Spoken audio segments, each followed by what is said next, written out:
म यही चैत्र 5 गते स्वतन्त्र विद्यार्थी युनियनको निर्वाचनबाट अध्यक्ष पदको अध्यक्ष। मलाई त्यति बोल्न चाहिँ अलिकति प्रश्नसँग आउँदैन, किनकि म ग्रामीण क्षेत्रबाटै हजुर अलिकति आफू खैरिनी भनेको तनहुँ जिल्लाको अलिकति पछाडितिरै भेट पऱ्यो, पूर्वी भेट्नै पऱ्यो।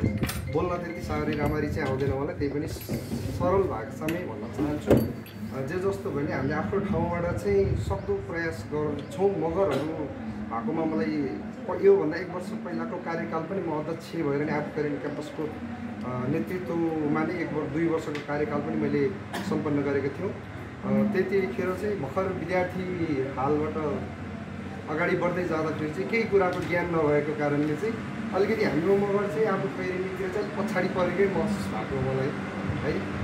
किनभने अब उतातिर धेरै जसो प्रायः जसो चाहिँ गुरुङ भेगहरूले डाँडा काँडामा छिटेको मगर बस्तीहरू भनेको एउटा दुईवटा हाम्रो आफू खैरिनी बस्तीमा चाहिँ त्यसरी छ।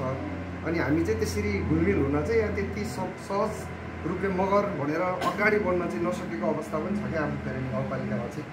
अनि त्यस कारणले चाहिँ अलिकति हामी चाहिँ अलिक पछाडि नै बोली पनि अलिकति फरक शैलीमा नै मगर भए पनि मगरकै जस्तै टोन चाहिँ एउटा आउँदैन। जे जस्तो भए पनि प्र्याक्टिस अब हामी नि सक्दो आफ्नो मगर जातिलाई कसरी अगाडि बढाउन सकिन्छ त्यसको लागि नै अब सानो ठाउँबाट भए पनि प्रयास गर्दैछौँ अगाडि बढ्नलाई। अब तपाईँहरूले आज आयोजना यस्तै नेपाल मगर सङ्घ जिल्लाबाटै आयोजना गरेर हामीलाई सम्मान गर्नुभयो, त्यसको लागि धेरै सम्पूर्ण म लगायत हाम्रो टिमबाट सम्पूर्णलाई धेरै धन्यवाद व्यक्त गर्न चाहन्छु। र आगामी दिनहरूमा पनि हाम्रो आफू खैरिनी क्याम्पसबाट पनि सोभियु मात्र नभइकन एउटा पालिकाबाट नभइकन जिल्लासम्म नै विद्यार्थीहरूलाई एउटा टच हुने गरेर केही